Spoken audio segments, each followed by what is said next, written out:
Quem tem razão?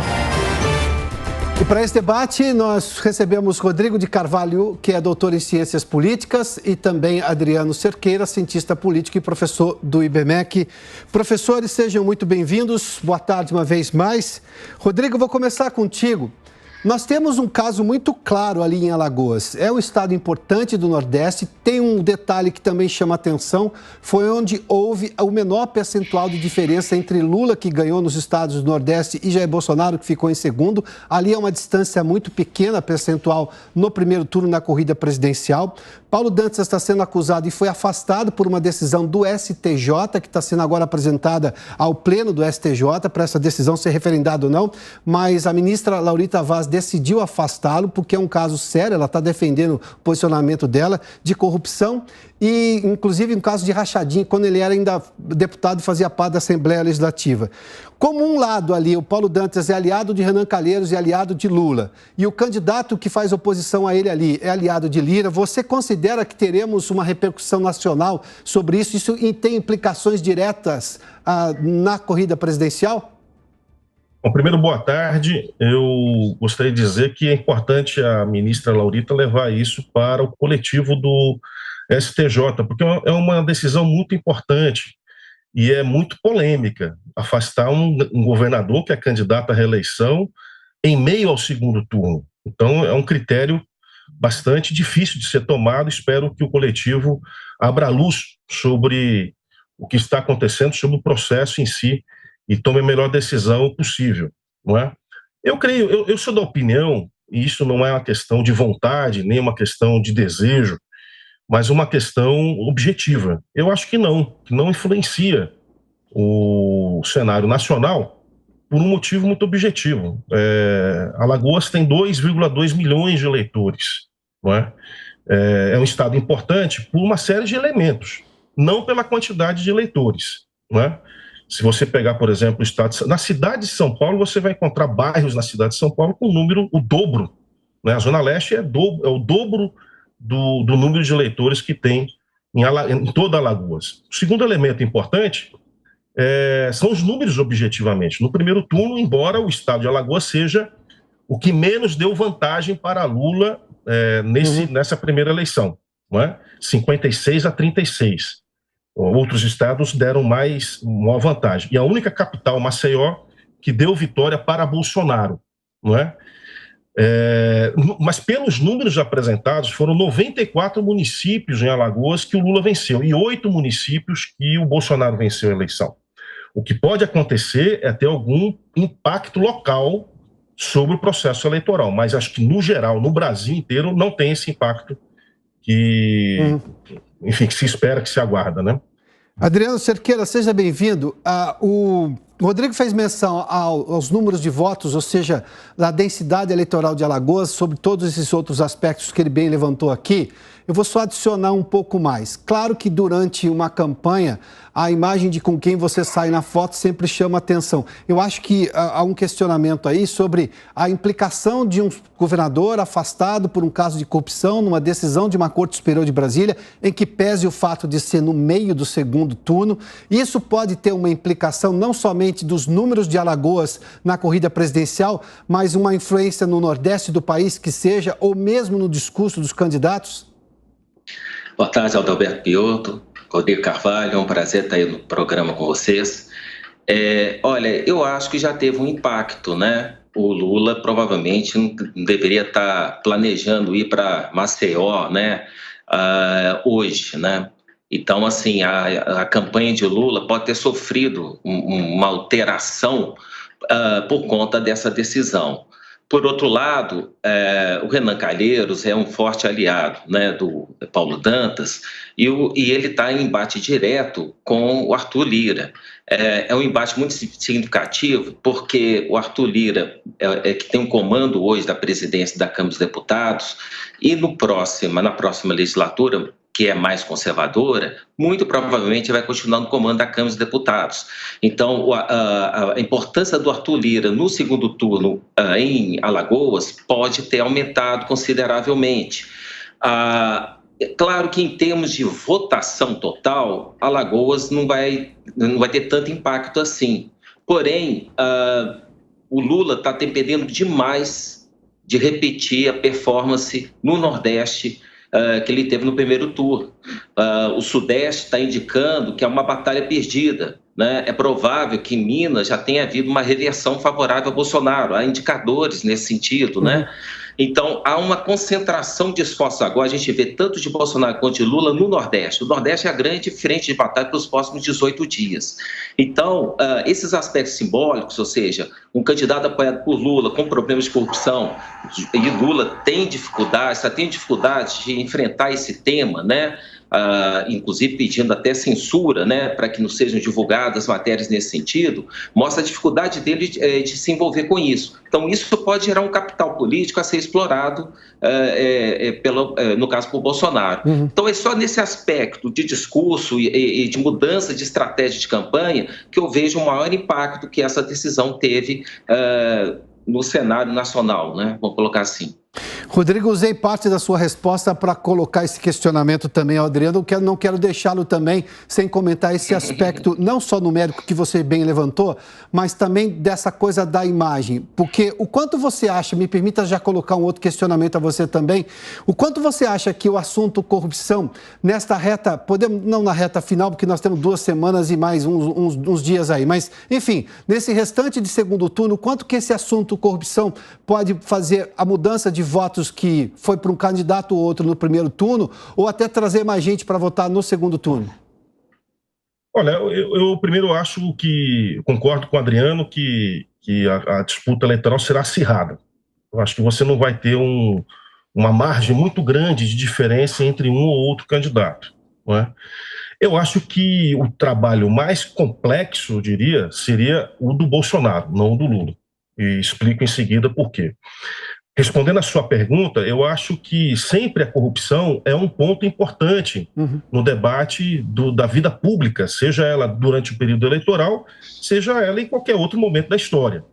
Mas há outros elementos que também corroboram para uma decisão política, desde elementos relacionados a decisões individuais que o sujeito tem, e são elementos emotivos, como, por exemplo, questões religiosas, né? É o que o Bolsonaro explora muito, e principalmente elementos econômicos, que eu acho que aí é o principal ponto fraco do Bolsonaro nesse processo eleitoral, não é? Os elementos econômicos registram uma posição contrária ao governo que Bolsonaro exerce. Então, acho que são elementos tão ou mais importantes do que a corrupção nesse ponto. Para finalizar, assim, eu finalizar nesse ponto, né? Sim. O Adriano, ele deve ter elementos importantes, né? Informações importantes sobre o assunto. Não são as que eu tenho. As que eu tenho é que o Sudeste há um equilíbrio.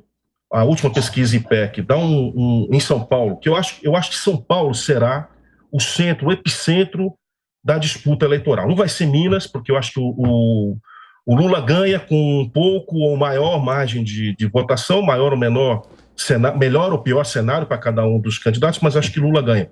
Mas em São Paulo, Bolsonaro teria que colocar entre 7 e 8 milhões de votos na frente do Lula. Eu acho isso improvável. Improvável. Ele teria que manter o Rio de Janeiro. Eu não sei se ele vai conseguir manter o Rio de Janeiro. E o Nordeste, eu também acho improvável que o Lula caia de 12 milhões de votos, que é a vantagem que o Nordeste deu ao presidente Lula. O Sul, sim, o Sul o Bolsonaro vai ampliar, mas não amplia muito porque o eleitorado também não é muito maior, vamos dizer, né? E o Centro-Oeste também tem uma limitação de eleitorado. Ele cresce nesses estados, mas não ao tamanho da viragem, vamos dizer, eleitoral. É possível o Bolsonaro colocar 8 milhões de votos sobre o Lula em São Paulo? Claro, sim. Né? É possível o Bolsonaro melhorar o seu desempenho no Nordeste? Claro que também sim. Tá. Mas os indicadores não estão demonstrando dessa maneira pelas informações que eu tenho. Tá, Rodrigo, volto a você já. Adriano, esses pontos de vista levantados aí pelo Rodrigo, eu só vou adicionar que nós tivemos 2 pesquisas recentes do Datafolha e também, aliás, tivemos problemas com as pesquisas no primeiro turno. É sempre bom a gente fazer essa ponderação. O IPEC, por exemplo, foi a que mais errou. do ponto de vista de subnotificação de votos no candidato Bolsonaro. Só para a gente lembrar desse fato que é importante, até para que os senhores possam colocar também isso nas suas análises. Mas vamos lá. Eu já tenho o empate técnico da Paraná Pesquisas e também do Datafolha. Eu tenho, obviamente, e acho que a gente precisa levar isso em conta, eu não sei o quanto que o eleitor, eu tenho falado isso desde o primeiro turno, o quanto que o eleitor responde de verdade aquilo, o quanto que ele acredita quando vai lá um pesquisador. Na sua opinião, Adriano, levando-se em conta o que o Rodrigo também fez menção, você tem essas ponderações mais favoráveis na região sudeste, que foi exatamente a divergência que o Rodrigo apontou, né? Em relação ao sudeste, especialmente o caso de São Paulo e Minas Gerais, a favor de Bolsonaro, porque isso poderia justificar esse empate técnico ou até uma virada. Eu estou entendendo dessa maneira, é isso? É exatamente isso. Os institutos, como um todo, eles revelaram uma grande dificuldade de alcançar o eleitor de Bolsonaro. Eu, inclusive, estou fazendo as leituras das pesquisas do segundo turno, sempre com a seguinte ideia. Bolsonaro tem mais voto do que essa pesquisa está indicando, né? Mesmo o instituto que mostrou um empate técnico recentemente, essa semana, que é o Datapoder, teve um desempenho que eu considero bom. Ele, durante todo o primeiro turno, mostrou uma variação entre 5 a 10 pontos percentuais de Lula para Bolsonaro, né? E agora está mostrando uma situação de empate técnico. Lembrando que Bolsonaro ficou 5 pontos percentuais atrás de Lula no primeiro turno. E por essas pesquisas, essa vantagem se perdeu. É uma situação de empate técnico. Situação de empate técnico, até o Bolsonaro pode estar na frente, né? Em São Paulo, a diferença de Lula no primeiro turno, a diferença de Bolsonaro sobre Lula no primeiro turno foi de 8 pontos. A Paraná Pesquisa em São Paulo já mostra a diferença em 12 pontos. Então, cresceu.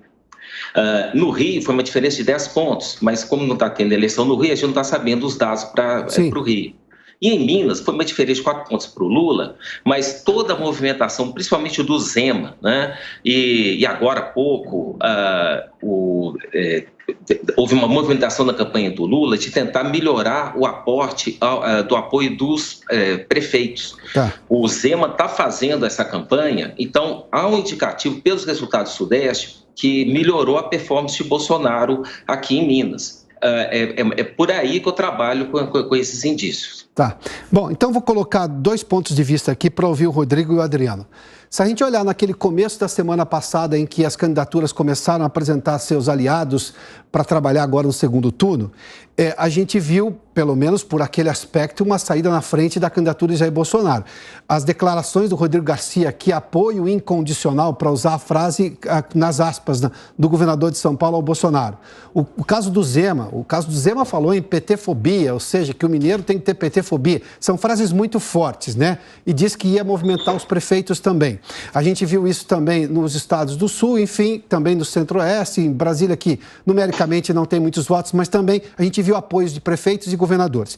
Luiz Inácio Lula da Silva conseguiu apoio, por exemplo, dos tucanos. Eu estou falando de figuras como Fernando Henrique Cardoso, historicamente, naturalmente, muito importantes. Alguns caciques do velho PSDB, do PSDB mais raiz, se é que a gente pode usar essa expressão, e também até de economistas ligados ao Plano Real, o que é um contrassenso, porque o PT reclamava de tudo que aquela equipe econômica fazia, eu cobri isso com muita frequência. Mas, enfim, por esses pontos de vista, e isso obviamente pode fazer diferença agora no segundo turno, Rodrigo, eu começo com você. Nós temos uma nova eleição verdadeiramente no segundo turno. É uma frase quase um lugar comum, mas eu acho que as circunstâncias mostram que teremos uma nova eleição.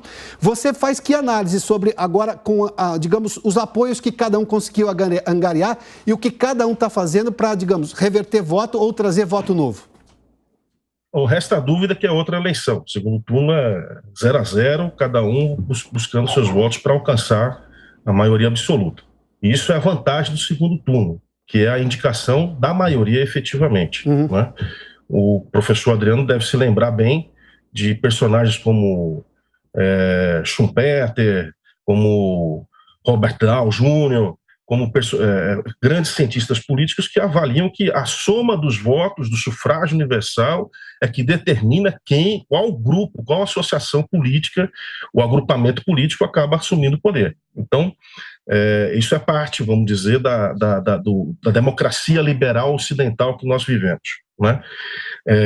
Então, eu gostaria de dizer o seguinte, que existe uma parcela do eleitorado de Simone Tebet com um número mais satisfatório, maior, sobretudo porque o voto da Simone Tebet é majoritariamente um voto feminino, segundo pesquisas anteriores, e mais dividido, mas ainda majoritário, para Ciro Gomes, os eleitores de Ciro Gomes manifestam, o que eu acho até curioso essa situação, porque o Ciro ele vem do PDT, um partido de centro-esquerda, e o eleitorado se demonstrou mais dividido do que o eleitorado da Simone Tebet. Eu acho assim que esses dois personagens, não apenas os partidos, mas os personagens, o que eles representam, a Simone Tebet sobretudo, né, dão uma demonstração objetiva de condução de liderança política para quem votou nesses candidatos, para indicar a quem possa ser votado. Eu acho que isso pode ter um efeito importante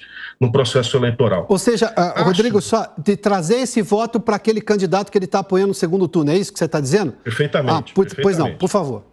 Nesse sentido mesmo, né? Quer dizer, a Simone declarou apoio ao Lula e o Ciro Gomes declarou apoio ao partido dele, que né, de maneira objetiva, meu partido declara apoio, eu vou apoiar quem meu partido apoiar, né? Então, nesse sentido, né?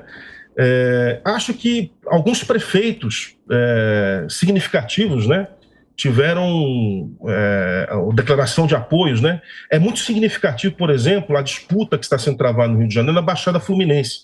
Então, a declaração de 3 prefeitos da Baixada Fluminense apoiando Lula pode também ter um impacto. Não significa que vai resolver. Sim. Eu acho assim que pode ou não resolver de acordo com a forma como o prefeito for atuar. Eu não tenho dúvida, voltando a Maceió, por exemplo, que o JHC, que é prefeito de Maceió, cumpriu um papel muito importante a favor de Bolsonaro, porque ele agiu sobre o assunto e vai continuar agindo sobre o assunto. Sim. Acho que determinados prefeitos, mais do que governadores, vão fazer. Repito uma coisa importante também. A declaração de Rodrigo Garcia para Bolsonaro é uma declaração muito importante, sem subestimação, né? Mas eu não sei qual é o impacto efetivo que ele tem. Ele tem que mobilizar os prefeitos para, no exercício de suas lideranças, conseguirem reverter ou garantir votos para o seu candidato. Rodrigo, só para complementar, o PSDB de São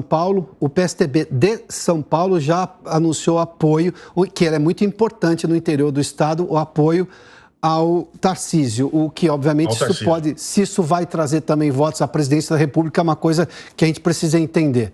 Mas vamos seguir aqui. Adriano, eu vou fazer o mesmo questionamento sobre aquela primeira semana, nós já estamos no final da segunda semana, mas ali a gente mostrou quem era quem conseguiu o apoio de quem e a forma como esse apoio foi dado, né? Olha, a primeira semana, para mim, que acompanho processos eleitorais há décadas, foi uma aula de estratégia e tática política por parte de Bolsonaro. Foi impressionante.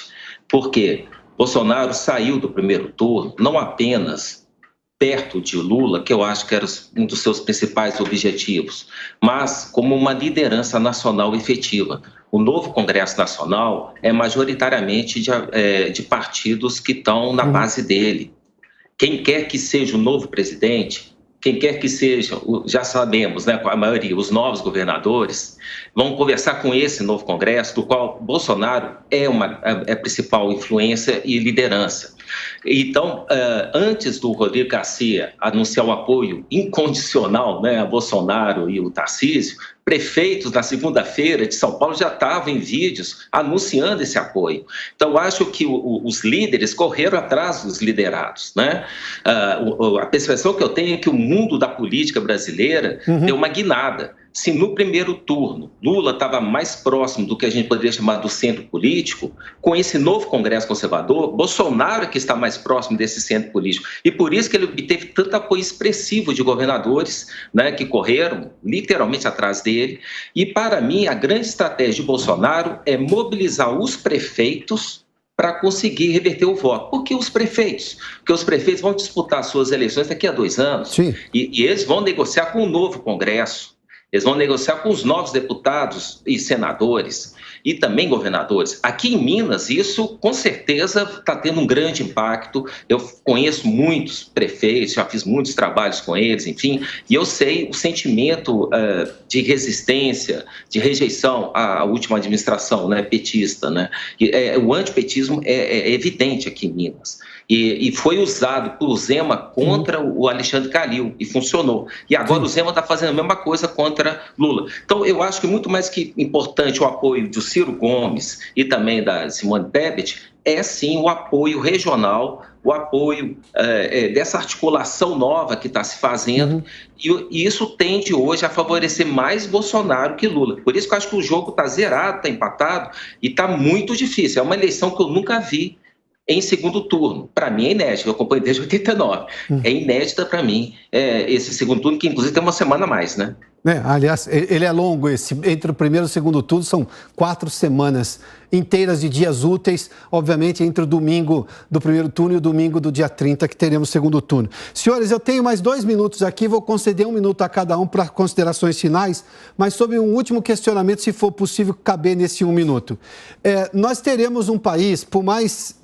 partindo da lógica de que será uma eleição, digamos, em que ninguém vai ter uma vantagem de 15, 20 pontos no segundo turno, eu acho que isso houve uma certa concordância, né? Independentemente de quem vença, vai ter um país dividido, sem contar os que vão se abster de votar, que obviamente vão ser mais críticos. Naturalmente, quem se abstém continua sendo crítico, ele vai para a oposição quase que naturalmente.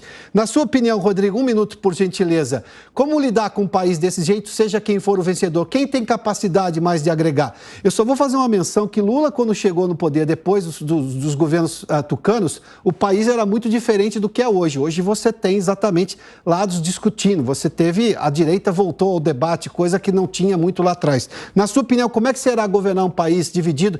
Quem tem capacidade de unir mais o país? Unir não nesse sentido eleitoral, mas de fazer andar as propostas que são necessárias. Olha, isso também não é vontade, também não é desejo, é uma necessidade. Eu acho que quem for eleito é o primeiro desafio, o mais importante desafio, além de crescimento econômico, distribuição de renda, capacidade, emprego, que o povo brasileiro tem que ter. Sobretudo, ele precisa ter unidade nacional. O Brasil precisa voltar a ter união entre os brasileiros. Eu sou daqueles que acham que o Brasil será campeão do mundo na Copa agora do Catar. Então eu acho que nós temos que começar por aí, como foi a propaganda feita aqui pela Jovem Pan agora há pouco, né? Eu sou daqueles poucos que acham que a seleção brasileira tem chances reais de ser a campeã do mundo. Então eu acho que o Brasil ele precisa seguir nessa dinâmica de desenvolvimento, de crescimento, de distribuição de riqueza, acabar com a miséria e, sobretudo, a unidade nacional, que é muito importante para os brasileiros. Rodrigo, acho que o Tite tem a mesma opinião sobre a seleção que você, tá? Você não está sozinho nessa, não, tá? Mas vamos lá. Adriano... Tô quase completando o meu álbum, viu? De figurinha. Pô, álbum é uma coisa histórica da vida de todos nós, né? Adriano Cerqueira, por gentileza, seu minuto para você considerar esse país que provavelmente sairá dividido. Teremos um novo presidente no dia 30, na noite do dia 30, muito provavelmente, mas que vai ter que lidar com um país que, sim, tem uma divisão. Quem vai se sair melhor para poder estar à frente desse país? A gente vê o país dividido, inclusive institucionalmente, né? É notável que algumas instituições brasileiras da nossa República ficam mais confortadas e confortáveis com Lula, e enquanto que Bolsonaro está liderando aí um movimento conservador de âmbito nacional, né, com certeza. Esse movimento conservador é emergente, está crescente, a gente viu como que está crescendo, inclusive no novo Congresso. Então, do ponto de vista objetivo, eu acho que uma presidência de Bolsonaro vai ter maior governabilidade com o novo Congresso que uma presidência de Lula. Lula vai ter muitas dificuldades. Lembrando que a Dilma, né, quando foi eleita em 2014, ela enfrentou um Congresso mais conservador. Claro que falta a Dilma a capacidade de negociação e vivência que o Lula tem, mas o Lula vai encontrar mais dificuldades, sim. Por outro lado, pode ser que a atuação do STF continue muito agitada, vamos usar um termo mais tranquilo para eles, com a reeleição de Bolsonaro. Porém, com o novo Congresso, o Congresso pode atuar no sentido de criar mais moderação no comportamento do STF. Por outro lado, com Lula eleito, pode ser que o STF continue nesse ativismo político como uma forma de encostar contra a parede o novo Congresso Nacional. Uma forma de... Vamos lembrar que deputados foram cassados, né, durante esses anos recentes. Então, por tudo isso, eu creio que uma eleição de Bolsonaro vai encontrar um Congresso Nacional mais de acordo com o seu pensamento. Mas também eu acho que vai ser um desafio muito grande para os dois, com certeza. E no mais, é o Brasil campeão na Copa do Mundo, eu concordo inteiramente. Bom, temos concordâncias, evoluímos na concordância. Adriano Cerqueira, obrigado. Rodrigo Carvalho, obrigado mais uma vez, senhores, pela participação nesse debate. Muito boa tarde. Bom,